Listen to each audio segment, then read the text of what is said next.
नमस्कार, मैं हूं पुष्पेंद्र चौधरी और आप देख रहे हैं आर्या न्यूज। दिल्ली में कांग्रेस अध्यक्ष मल्लिकार्जुन खड़गे के आवास पर आज शाम 5 बजे से इंडिया ब्लॉक के नेताओं की बैठक चल रही है। यह बैठक कई मायनों में खास हो सकती है।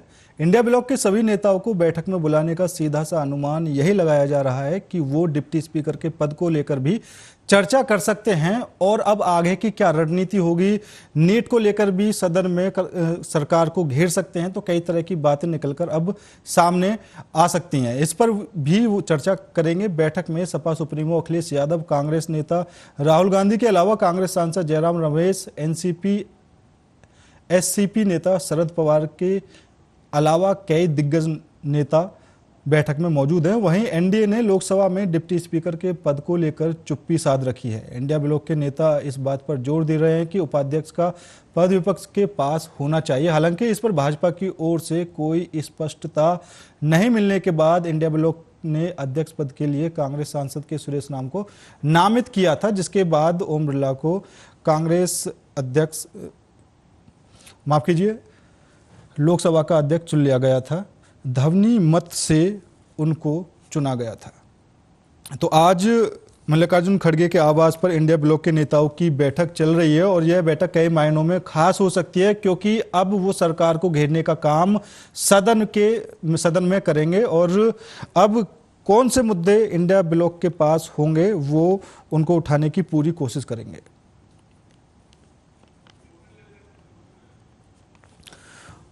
और इसी मुद्दे पर चर्चा करने के लिए हमारे साथ कांग्रेस से राकेश सिंह यादव जी और भारतीय जनता पार्टी से राहुल आनंद जी जुड़ चुके हैं। आप दोनों ही मेहमानों का बहुत बहुत स्वागत है। सबसे पहले राकेश सिंह यादव जी, मैं आपके पास आना चाहूंगा। जिस तरह आज खड़गे जी के आवास पर इंडिया ब्लॉक के नेताओं की बैठक चल रही है, यह किन मायनों में खास हो सकती है? सभी मुद्दे जिनसे लगातार चर्चा हो रही है।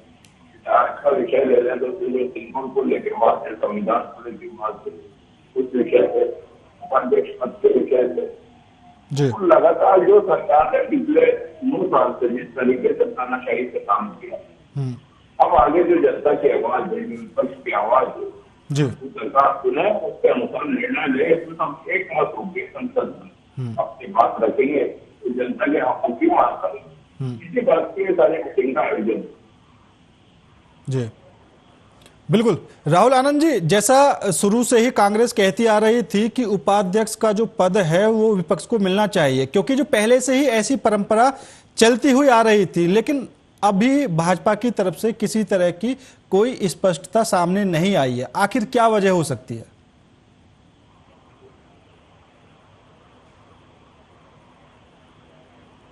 राहुल आनंद जी बोलिए। मेरी आवाज आपको जा रही है? जी बिल्कुल बिल्कुल, बोलिए। देखिए पुष्पेंद्र जी, सबसे बड़ी बात यह है कि हमारे देश में एक जो संविधान के जो रचयिता थे, उन्होंने जब संविधान की रचना की थी तो उन्होंने कहा था कि सदन की आत्मा विपक्ष में विराजमान होती है, और ये मानिए प्रधानमंत्री जी भी इस चीजों को जानते हैं। प्रश्न यहाँ ये उठता है कि एक रटा रटाया जो स्क्रिप्ट जो हमारा विपक्ष कहता आया है और जो करता भी आया है, और चीजों को कितने गंभीरता से लेगा ये आने वाला वक्त बताएगा। क्योंकि जिस चीज को विपक्ष के सामने रखा जाता है, जिन बातों को रखा जाता है, आपने अभी देखा होगा कि शपथ ही ग्रहण की अगर हम बात कर ले तो आपने देखा होगा कि कैसे कैसे लोगों ने कैसे कैसे बातें की शपथ ग्रहण को लेकर। कोई आकर कहता था कि आपको ये मुझे बताने की आवश्यकता नहीं है कि मुझे क्या कैसे करना है, मैं 6 बार का सांसद हूँ। मतलब जो एक घमंड की बात है ना, वो साफ साफ झलक रहा है। और देखिए, अगर संविधान की खूबसूरती की बात करें तो जिस तरह से सत्ता पक्ष और विपक्ष पक्ष ओम बिरला जी को अध्यक्ष की कुर्सी पर ले जाकर बैठाता है, ये एक सराहनीय कदम है। क्या ऐसे चीजों को लेकर विपक्ष हमारा नहीं चल सकता है क्या? ये जो रणनीति बनाते हैं और बार बार इस बात को कहते हैं कि हमारे देश में अघोषित आय है, माफ कीजिएगा, हमारे देश में अघोषित इमरजेंसी है, 10 साल की अघोषित इमरजेंसी, ये लगातार कहते आ रहे हैं और करते आ रहे हैं। लेकिन ये इस बात को भूल जरूर जाते हैं, ये संविधान के प्रति लहराते तो जरूर हैं, लेकिन संविधान को ही कलंकित करके लहराते हैं। मैं इस बात को इसलिए कह रहा हूं क्योंकि राकेश जी काफी सीनियर नेता हैं और उनको चीजों को, तथ्यों को पता है, और वो संविधान के प्रति लहराते जरूर है, लेकिन इस बात से वो हमेशा बचते आते हैं कि संविधान खतरे में है। कोई ये बात नहीं करता कि उनकी दादी ने किस तरह से संविधान को बदला था, उनके नाना ने किस तरह से संविधान को छेड़छाड़ की थी, उनके पिताजी ने कितनी बार संविधान को छेड़ा था, उनकी माताजी जो सो कॉल्ड शैडो प्रधानमंत्री कह सकते हैं, उन्होंने कितनी बार छेड़ा था। इसके ऊपर कभी कोई नहीं जाता है, लेकिन हर वक्त कहते हैं कि देश में तानाशाही की सरकार है। मुझे एक बात बताइए, आप तानाशाही क्या होती है? तानाशाही वो होती है कि दिल्ली के गाजियाबाद में अगर कोई यूट्यूबर बैठा है और कर्नाटक की पुलिस आके उसको गिरफ्तार करने लगती है सिर्फ इसलिए क्योंकि वो आपका बहुत बड़ा आलोचक है। तानाशाही ये होती है कि जब आप राजस्थान में, जब आपकी पूर्व में सरकार रहती है और कोई घटना घटती है और लड़की हूं, लड़ सकती हूं, सिर्फ यूपी में जाती है, वहां जाना छोड़ देती है, इसको तानाशाही की सरकार बोलते हैं। या फिर कोई व्यक्ति अभिव्यक्ति की आजादी के तहत अपनी बातों को रखता है और नुपुर शर्मा की अगर सपोर्ट करता है तो उसका गला रेत दिया जाता है, और तानाशाही की सरकार ऐसी है कि उसको छूती तक नहीं है। देखिए, इन सब बातों को कहने का मेरा तात्पर्य यही है कि आप एक मिनट बस, आप देश के प्रधानमंत्री को डिक्टेटर बताते हैं और देश के प्रधानमंत्री को हर मंच से गाली देते हैं, देश के प्रधानमंत्री को हर मंच से झुकाने की कोशिश करते हैं। ये तानाशाही अगर होता तो फिर इसका रवैया वो होता जो उनकी दादी ने किया था। ठीक है राहुल जी, अभी आप तानाशाही की बात कर रहे हैं, लेकिन ये आरोप कांग्रेस उल्टा बीजेपी पर लगाती रहती है। अभी जब सदन के पहले दिन प्रधानमंत्री नरेंद्र मोदी जी ने सभी को संबोधित किया तो उन्होंने एक ही बात का जिक्र किया था कि सभी को मिलजुल कर सरकार चलानी है और आपस में मजबूती के साथ देश को आगे बढ़ाना है। लेकिन जब स्पीकर के पद पर सहमति नहीं बन पाई, क्योंकि कांग्रेस की तरफ से डिप्टी स्पीकर का पद मांगा गया था, उस पर सहमति नहीं बन पाई, तो राहुल गांधी जी की तरफ से यही कहा गया था कि एक तरफ नरेंद्र मोदी कहते हैं कि मिलजुल कर सरकार चलानी है और दूसरी तरफ वो मिलजुल कर चलने को तैयार भी नहीं है। देखिए, सबसे बड़ी बात यह है कि राहुल गांधी जी ने जो डिप्टी स्पीकर की जो बात की थी, तो राहुल गांधी जी ने तो स्पीकर की भी बात की थी। उन्होंने तो कहा था कि स्पीकर हमारा होगा, हम उसके लिए रणनीति तैयार कर रहे हैं, हम आएंगे। लेकिन यहाँ बात नंबर्स की आती है और सदन को चलाने के लिए आपकी क्या गंभीरता है ये आने वाले वक्त में पता चल जाएगा। क्योंकि अब तक राहुल जी को अगर देखा जाए तो उन्होंने जिस तरह से अपनी मर्यादा को संविधान के अंदर दिखाया है, उससे यही प्रतीत होता है कि वो कितने सीरियस हैं। जिसको जो भाषण देते वक्त मजाक बन जाए, उनको अगर इस तरह की बातें अगर की जाए तो वो इससे ये पता चलता है कि वो कितने ज्यादा सीरियस हैं। आने वाला वक्त बताएगा कि क्या होता है, लेकिन फिलहाल तक मैं इतना आपके चैनल के माध्यम से ये जरूर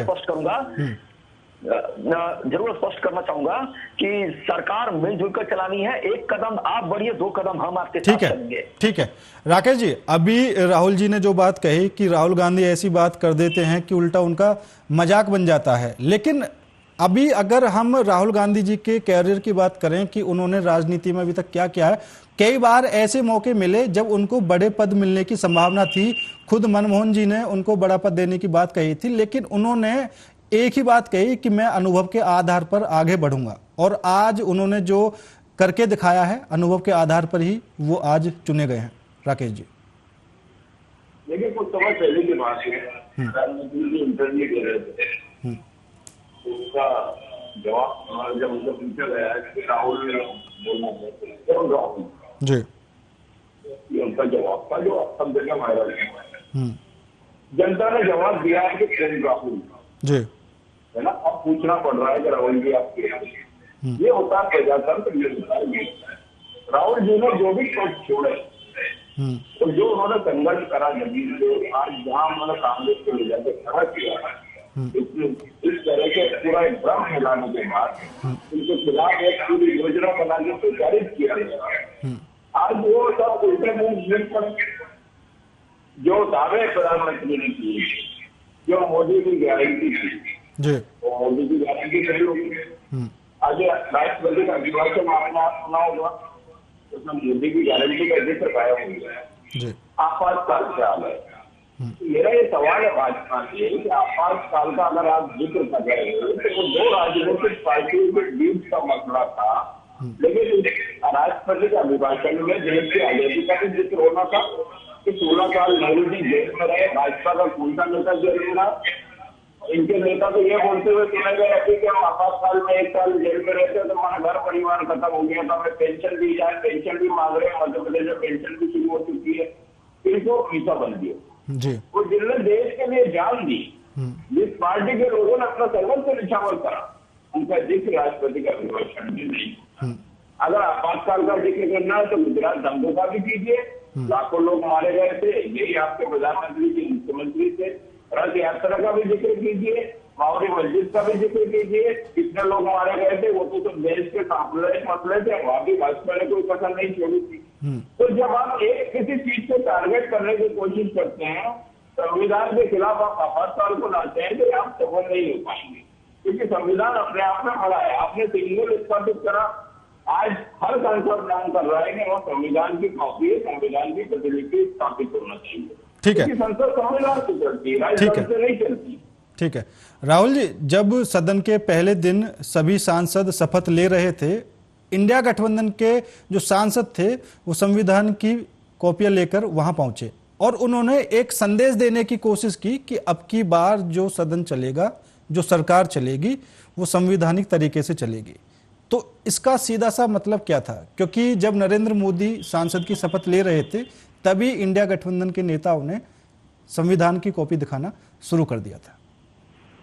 अच्छा, मुझे एक बात समझनी है, मैं पूछना चाहूंगा राकेश जी से भी कि जब भी संविधान की बात हम करते हैं, संविधान को खतरे की बात करते हैं और संविधान में छेड़छाड़ का आरोप लगाते हैं, मुझे बस एक बात बताएं कि नेहरू जी, इंदिरा जी, राजीव जी, सोनिया जी ने जो संविधान के प्रति को जो छेड़छाड़ की थी, नेहरू जी ने 16 बार किया था, इंदिरा जी ने 31 बार किया था, राजीव जी ने 11 बार किया था, सोनिया जी ने 6 बार किया था। अच्छा, मुझे बताइए मोदी सरकार ने कब किया? और 10 साल के कार्यकाल में, ये यहां से ही छोड़ दीजिए, अटल जी का ही उठा लेते हैं, ये 15 साल की अगर हम सरकार माने, उसमें कितनी बार कर दिया? मुझे बस एक जानकारी और चाहिए आपके माध्यम से कि जो लोग संविधान की बात करते हैं, अभी कल की ही बात है, कल की एक घटना है जो शर्मसार करने वाली घटना है, जिसके ऊपर विपक्ष ने कुछ नहीं कहा, सत्य पक्ष को छोड़कर। जिस तरह से हैदराबाद के नवाब ने जिस तरह के शब्द का उच्चारण किया और हैदराबाद के नवाब ने कहा कि जय फिलिस्तीन का नारा लगाया, ये क्या इस्लामीकरण की तरफ ले जाने की कोशिश हो रही कि नहीं? और किस चीज की बात की जा रही है, इसके ऊपर हमारे विपक्ष ने तो आवाज तक नहीं उठाया, यहाँ तक कि उनको अयोग्य घोषित करने के लिए कुछ कहा तक नहीं। आप इसी से अंदाजा लगा लीजिए कि जो संविधान दिखा रहे हैं, उसी संविधान के अनुच्छेद 102 के तहत अयोग्य घोषित किया जाएगा। इसके ऊपर ये क्यों नहीं बात करते हैं? और ये कहते हैं कि संविधान बदल देंगे, संविधान बदल देंगे। क्या संविधान बदल देंगे? आपने तो संविधान बदलने की लिखित गारंटी दे रखी थी कि आप ईडी की पावर को कम कर देंगे, सीबीआई की पावर को कम कर देंगे। मुस्लिम तुष्टीकरण के लिए आप इतना आगे बढ़ गए कि आपने कहा कि जो अल्पसंख्यक है उसके लिए हम आगे काम करेंगे और भी सुविधा देंगे। अरे कैसी सुविधा देने की बात करते हैं? इस देश का प्रधानमंत्री कहता हो कि इस देश के संसाधन पर पहला अधिकार अल्पसंख्यकों का है और बहुसंख्यकों को छाटकर ये कैसी संविधान की बात करते हैं? सबका साथ, सबका विकास, सबका सम्मान कभी कर पाएंगे क्या? मैं आपको बताना चाहूंगा कि भारतीय जनता पार्टी ने भी इसके ऊपर चला, लेकिन जो मुस्लिम वर्ग है, मैं आपके मंच के माध्यम से कह रहा हूं कि जो मुस्लिम वर्ग है उनको सारे फायदे दिए। देश में मुस्लिम आबादी 15% अगर है और जनधन योजना में 42% का लाभ दिया। मैं बिल्कुल बिल्कुल बिल्कुल उज्ज्वला योजना में 37%। ठीक राहुल जी, मैं इसी बात पर एक बात कहना चाहूंगा। अभी आपने संविधान को लेकर जो बात कही कि हमने कब संविधान को बदलने की कोशिश की, आपके जो खुद के नेता हैं अयोध्या से, जो फैजाबाद सीट से अब की बार पिछली बार सांसद थे और अब की बार भी चुनाव लड़ रहे थे, लल्लू सिंह, उन्हीं का एक बयान था कि हमें 400 से ज्यादा सीट इसलिए चाहिए कि हम संविधान बदल सके। तो ये आपके नेताओं का बयान था। और दूसरा जो अभी आपने एक बात कही कि मुस्लिमों को भी हमने फायदा दिया है, अगर मुस्लिमों को फायदा दिया है तो लोकसभा चुनाव के पहले चरण से ही प्रधानमंत्री नरेंद्र मोदी आखिर क्यों मुस्लिमों को टारगेट कर रहे थे? और दूसरा सबसे अहम सवाल जो उठता है, कभी कभी ऐसा लगता है कि भारतीय जनता पार्टी हिंदू विरोधी पार्टी है। अयोध्या में जिन लोगों के मकान तोड़े गए थे, जिन लोगों के कारोबार उजाड़े गए थे, वो हिंदू ही थे। तो क्या यह मान लिया जाए कि हिंदुओं को बचाने, हिंदुओं के ऊपर ही राजनीति हो रही है? कभी कभी जब कहा जाता है कि हिंदू खतरे में है तो लगता है कि हिंदू सच में खतरे में है, लेकिन किससे खतरे में है? भारतीय जनता पार्टी से। अब मैं आपको बताता हूं, भारतीय जनता पार्टी ने हमेशा प्रयास इस बात को किया कि हम सबको लेकर चले, और भारतीय जनता पार्टी की जो शैली है, जो काम करने का जो उनका आधार है, वो कैसा है ये सबको पता है। और हम दिखाते नहीं है, हम जो है वो हम करते हैं। आप बताइए, लोग कहते हैं ना, आपने भी कहा कि मुसलमानों के विरोध में आप बातें कर रहे थे। मुझे एक बात बताइए, मैं जब आपको डाटा दे रहा था जिसमें मैंने आपको छोड़ दिया, मैंने बताया कि उज्ज्वला योजना में 37%, पीएम मुद्रा योजना लाभ में 30%, पीएम आवास योजना में 35%, कौशल भारत योजना लाभ में 23%, और यहाँ तक कि यूपी में 30 लाख घर प्रधानमंत्री योजना के तहत दिए गए, लेकिन फिर भी भारतीय जनता पार्टी को एक भी वोट उनके पास से नहीं मिला, चाहे वो ट्रिपल तलाक की बात करिए।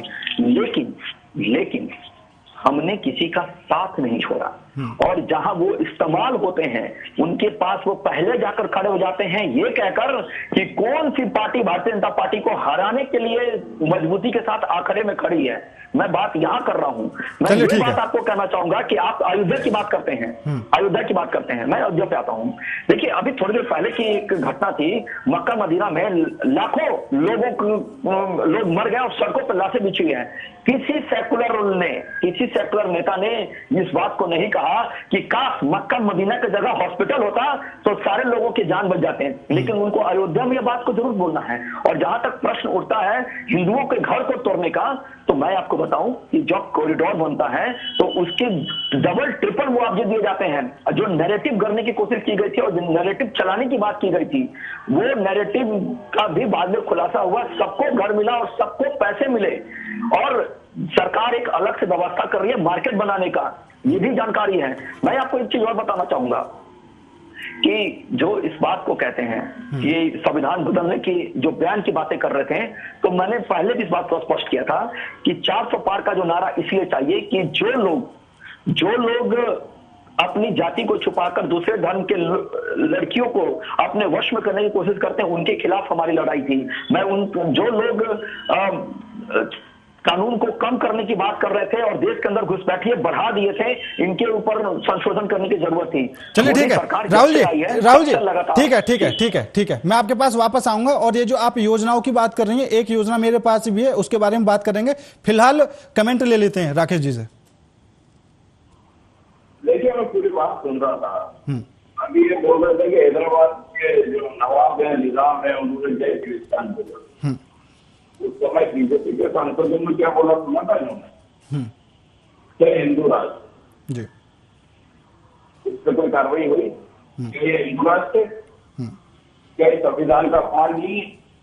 क्या संविधान का मजाक नहीं है? आप सत्ता में बैठा है, आप जय हिंदू राष्ट्र के नारे संसद में लगा रहे हैं, संसद की मर्यादा का अगर खरीदारी का नारा गलत है तो उस पर कार्रवाई होना चाहिए। लेकिन इससे सांसदों ने 40-50 सांसदों ने नारे लगाए थे, उनको भी संसद से बाहर निकाला। क्या निकाला गया? क्या अध्यक्ष ने वो विलोपित किया? जब आप एक शब्द विलोपित करते हैं तो ये शब्द विलोपित करेंगे तो देश सकता है कि किसी एक हिंदू का नहीं है, ये सभी धर्मों से मिला हुआ संविधान के अनुसार चलता है। ये हिंदू मुस्लिम में बटा हुआ देश नहीं है, धार्मिक देश नहीं है जो आप जय हिंदू राष्ट्र का नारा लगाएंगे संसद में। वो संविधान का और संसद का अपमान होता है। यही कोशिश प्रधानमंत्री ने पूरे चुनाव में की। मुसलमानों का नाम लेकर डराया, आपको घर छीन लेंगे, तुम्हारा मंगलसूत्र छीन लेंगे, तुम्हारी एक गाड़ी मुसलमान लेके जाएंगे। इसके बाद क्या नतीजा मिला? प्रधानमंत्री को देश के नागरिकों ने हिंदू और मुसलमानों मिलकर 2 वैसाखियां दे दी, अब लेके चलो। अब जो दौड़ रहे थे ना संविधान बदलने के लिए, अब नहीं कर पाओगे। और जो अभी बार बार बोल रहे थे कि नेहरू जी ने, इंदिरा जी ने संविधान बदला, श्रीमान जी संविधान बदला नहीं, संविधान के अनुच्छेद में संशोधन होते हैं। लेकिन नरेंद्र मोदी जी ने सीधा सीधा बोला था, उनके नेताओं ने बोला था कि अगर 400 पार हो जाएंगे तो देश का संविधान बदल देंगे, एक राष्ट्र एक चुनाव, चुनाव की पद्धति बदल देंगे, सब कुछ चेंज हो जाएगा। देश के लोगों ने समझा कि अगर यही रहा तो ये तानाशाही रवैया क्या हमारा चीन बन जाएगा। वो कैसे भी करके देश की जनता ने आज कांग्रेस को जिताया अपनी जगह, लेकिन देश को बचाया है बड़ी बात है। एक ऐसे तानाशाह से बचाया और एक ही 2 वैसाखियां दी है जो अब कोई भी ऐसा काम नहीं करने देंगे, चाहे नीतीश कुमार जी हो या टीडीपी के चंद्रबाबू नायडू हो। बहुत बेहतर वो जानते हैं कि मोदी जी ने कैसे उनको धोखा दिया था, कैसे चंद्रबाबू नायडू का सीबीआई की ईडी की रेड पड़ी थी, कैसे नीतीश कुमार जी को बाहर भगाया था, मंत्री पद नहीं दिया था, ये सब भुगत होगी। अब ये कभी धक्के में नहीं आएंगे। इसलिए देश आज देश की जनता की वजह से सुरक्षित है, भाजपा की वजह से नहीं है। इन्होंने तो पूरी कोशिश करी थी कि 400 पार हो जाएंगे तो देश का संविधान बदल देंगे, हमेशा का जनता खत्म हो जाएगा, चुनाव की जरूरत ही नहीं पड़ेगी। लेकिन देश की जनता को पहाड़दार है, वो मोदी जी के बेखावे में नहीं आई, मोदी की गारंटी का बंटा डाल कर दिया और मोदी की गारंटी शब्द ही गायब हो गया। ना राष्ट्रपति का अभिभाषण में, ना बीजेपी के नेताओं के मुंह पे है कि मोदी की गारंटी का क्या होगा। इतनी गारंटी दी थी आपने, अब क्या करेंगे मोदी जी, उसका जवाब दें, फिर सरकार चलाना शुरू करें। राहुल आनंद जी, उनको रिपीट कीजिएगा। अभी जो राकेश जी ने बात कही है, और एक सवाल मेरा भी था जो मैं आपसे पूछना चाहता था योजना के बारे में। अभी मेरे पास कई तरह से सूचनाएं मिलती हैं और कई लोग मुझे ये बताते भी हैं। सबसे पहले मैं आपसे ही जानना चाहूंगा राहुल जी, आयुष्मान भारत कार्ड बनाने का आखिर क्या प्रोसेस है और उसमें जो लोग आते हैं किस श्रेणी के लोग आते हैं? देखिए, सबसे पहली बात है कि आयुष्मान भारत का जो कार्ड है वो जिन व्यक्तियों का राशन कार्ड पे नाम है उनका नाम बहुत आसानी से मिल जाता है उसको ढूंढने पे। और उसकी जो प्रक्रिया है उस प्रक्रिया में बड़ा सरल है। आपका आधार और वहाँ के लोकल एड्रेस और एक और जो मुखिया है उससे उसके बारे में लिखकर जो दी जाती है उससे बन जाता है। लेकिन जितने लोग का राशन कार्ड पे नाम है, मैंने खुद आयुष्मान भारत के तहत ऐसे लोगों को मदद पहुंचाई इलाज के दौरान जो जिनके पास आयुष्मान भारत का कार्ड नहीं था लेकिन राशन कार्ड पे नाम था, बहुत आसानी से मिलता था। बिल्कुल। देखिए राहुल जी, मैंने इसमें ये जानना चाह रहा हूं क्योंकि कई जगह सुनने में आया है कि जिस घर में 6 सदस्य होंगे उसी का आयुष्मान भारत कार्ड बन सकता है। देखिए, ये गलत बात है। लेखन के सामने बकन की कोई जरूरत नहीं होती है। लेकिन मैं आपको बता दूं, मैं एक ऐसे परिवार को जानता हूं जिनके पिताजी का नाम है, उनके घर में दो लड़के और उनकी शादियां भी हो चुकी है, उनके भी बाल बच्चे हैं, उनका भी आयुष्मान भारत में आया है और वो किडनी रोग से प्रताड़ित है, उसका इलाज भी चल रहा है। ये कहना, देखिए, परिवार के बारे में जो अपडेट दिए जाते हैं सरकार को, उसके आधार पे सरकार उसमें नामाकरण करती है। जैसे कि अगर मेरे पिताजी हैं, सपोज कीजिए मेरे पिताजी के साथ हमारे परिवार में 4 सदस्य हैं, तो 4 सदस्य तो हम हैं ही, लेकिन अब मेरी अगर शादी हो जाती है तो मेरे बाल बच्चे हैं तो उनको कैसे लाभ मिलेगा योजना का, उसके लिए मुझे अपने परिवार का अपडेट वहां देना पड़ेगा। ऐसा सरल व्यवस्था है और आज तो बहुत इजी है। आज तो आप जब राशन उठाने जाते हैं वहां डीलर के माध्यम से सारी चीजें मिल जाती हैं। मैंने बहुत लोगों को जुड़वाया भी है। लेकिन यहाँ पे सवाल ये उठता है कि जो लोग पहले ये कहा करते थे कि अगर हम 100 रुपए भेजते हैं तो 25 रुपए ही मिलता है, 75 रुपए खर्च जाते हैं। और अभी जब मनमोहन जी की भी सरकार थी उस समय जिस तरह के हालात थे उससे तो अभी के हालात काफी डिफरेंट है। बिल्कुल। तो एक क्लिक पे पैसा आपके पास रहता है, एक क्लिक पे सारी योजनाएं आप नजर के सामने देखते हैं, एक क्लिक पे आपको पता चलता है कि आपके पास कितने राशन अभी बाकी है उठाने के लिए और क्या मुझे करना है। देखिए, जो नए भारत के अंदर जो नया आधुनिकीकरण जो समाया है ये अच्छी बात है और इसको सरकार की सराहना विपक्ष को करनी चाहिए। आपको मैं बता दूं, आज ये भले बैठक कर रहे हैं दिल्ली में, लेकिन आज ये लोग भूल गए जब यूपीआई की बात की गई थी तो इन्हीं के वित्त मंत्री ने कहा था कि ये इट्स नॉट पॉसिबल। लेकिन आज एक ठेला वाला, एक चाय वाला, सबके पास यूपीआई ट्रांजैक्शन हो रहा है। तो अगर आपका संकल्प कुछ करने की है तो फिर जो हर्डल्स आते हैं वो अपने आप अलग हो जाते हैं। और जब देश आपका जब विश्व का प्रतिनिधित्व करने के लिए अग्रणीय होता है तो आपको जरूरत है अपने देश का पेट कपकपाने की, ना कि विदेशों में बैठकर ये कहने की कि मुझे लोकतंत्र की हत्या हो रही है, आप मोदी जी को हरा दीजिए। ये कहने के लिए विपक्ष का नेता नहीं होना चाहिए, ऐसा नेता नहीं होना चाहिए। ठीक है राहुल जी, ठीक है, मान सम्मान दूसरी जगह गिराए। ठीक है राहुल जी, जो मेरी बात का कहने का मतलब था वो यह था और मैं आपको सबूतों के आधार पर वो सारी चीजें दिखाऊंगा भी। अभी यहाँ पर जो आयुष्मान भारत कार्ड बन रहे हैं और जो मेरी नज़र में आए हैं वहाँ पर 6 सदस्य होने जरूरी हैं। और मैं सिर्फ इसलिए इस बात को बता रहा हूँ, एक सीधा सा आपको समझा रहा हूँ कि 6 सदस्य किस कम्युनिटी में किस घर में होते हैं और लाभ इसका सबसे ज्यादा आखिरकार किसको मिल रहा है। देखिए, जो व्यक्ति गरीबी रेखा के नीचे हैं उन सारे सारे नागरिकों को, सारे व्यक्तियों को, जो देश के वासी हैं, उनको इसका लाभ मिल रहा है। लेकिन अगर बात की जाए कि अगर 140 करोड़ की आबादी है, उसमें गरीबी रेखा के नीचे जो लोग भी हैं, उनको सबको नहीं मिल रहा है, तो ये जिम्मेदारी इनकी भी तय होती है कि राशन जो उठाते हैं तो उसमें उसका नाम को अपडेट कराएं। और मैं आपको बताता हूं कि जो प्रक्रिया है वो काफी सरल है, बहुत सरल है, क्योंकि मेरे साथ आमने सामने ऐसे व्यक्ति भी बैठते हैं जो चलिए ठीक है, का लाभ ठीक उठाते है, हैं। ठीक है, और ठीक है लोग राहुल जी, हैं। समय की कमी है। राहुल जी और राकेश जी, आप दोनों ही मेहमानों का बहुत बहुत धन्यवाद हमारे साथ इस खास चर्चा में जुड़ने के लिए। तो आज खड़गे जी के घर पर इंडिया गठबंधन के नेताओं की बैठक जारी है और उस बैठक में आगे की रणनीति आखिर क्या होगी, सदन में वो किन मुद्दों को उठाकर सरकार को घेरने की प्लानिंग करेंगे, वो देखने वाली बात होगी। तो वहीं दूसरी तरफ दिल्ली में राजनाथ सिंह, अमित शाह के साथ जो नए सांसद है उनकी बैठक जारी है, वो भी आगे की रणनीति को लेकर प्लानिंग कर रहे हैं। फिलहाल मेरे साथ इस खास पेशकश में इतना ही। बाकी देश और दुनिया की तमाम खबरों के लिए देखते रहिए आर्या न्यूज।